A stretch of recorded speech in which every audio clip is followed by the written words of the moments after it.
In this video, I want to share with you a really good exercise to practice that will help us understand about value.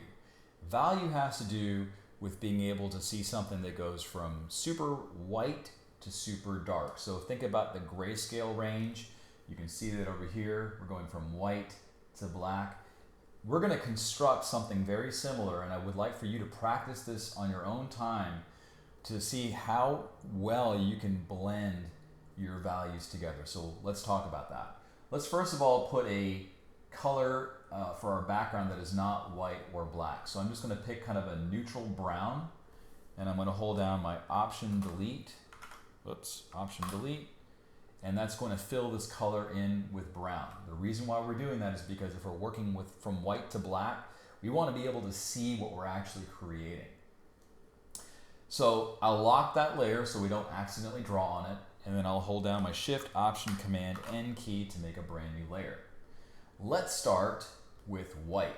So if you don't see your color wheel like this, if you make sure that the color panel is open and you click on the hamburger menu, you will see something that says color wheel. There's also a grayscale slider, but I like the color wheel, so I'm going to just stick with that.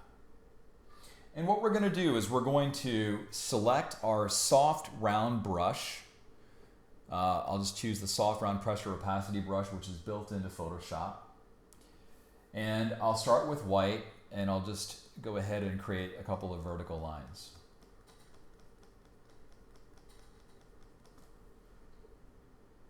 And then what I'll do is I'll move the, I'll select a color that's slightly gray, and I'll create another line. And I'll rinse and repeat this process. And the real exercise comes in here momentarily, but we have to just set things up. I'm putting some space between each of these values because the next step after we go ahead and establish the the coarse tonal values is to go back and blend them in. So we're going from white to black. I'm going to zoom in just so that makes it easier to see. And your assignment or your practical way of, I guess, leveling up in this is to select values that will be that will allow you to create a seamless blend between white and this light gray. So I'm going to go ahead and pick something that's somewhere in the middle.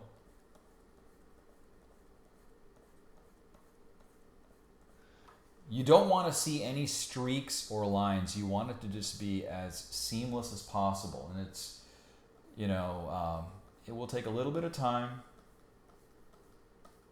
Like you can see there's a little bit of a line there, so I have to go ahead and blend that out. No cheating.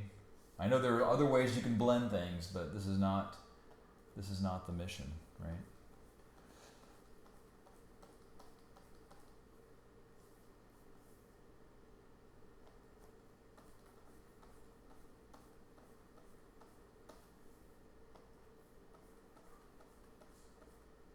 Maybe that's a little bit too dark.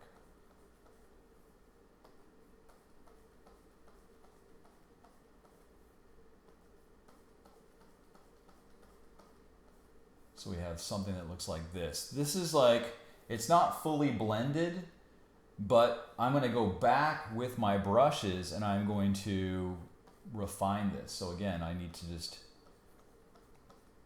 make it to where you can't see any discrete lines. Now, how can you really tell if you're wearing glasses like me? You take off your glasses, like I'm doing right now, and you look at this, and you can see that there's a distinct line right here. There's a distinct line over here. I need to blend those things in.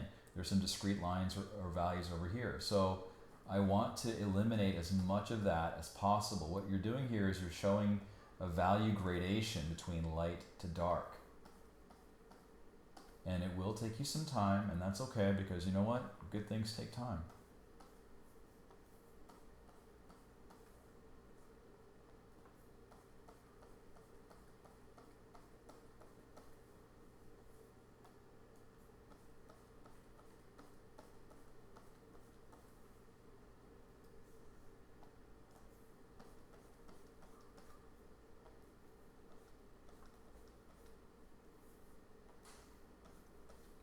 objective here is to blend things as much as you can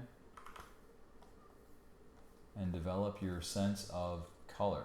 So, you know, if I really look at what I've done here, if I just create a small selection using the selection tool, if I hit Command J, that gives me this value range from light to dark. That's what I would like for you to practice on your own time, to create your own value gradation. Try to make it as seamless as possible, going from light to dark. And it's best to use that soft round pressure opacity brush for that, because it allows you to, I think, more easily blend things in, say, a penciling brush would or an inking brush or what have you. So try that and see how good you can get it. This is a great exercise to practice, especially when you're trying to get comfortable with your digital tablet. Hope you got some value out of this video. I'll see you in the next one.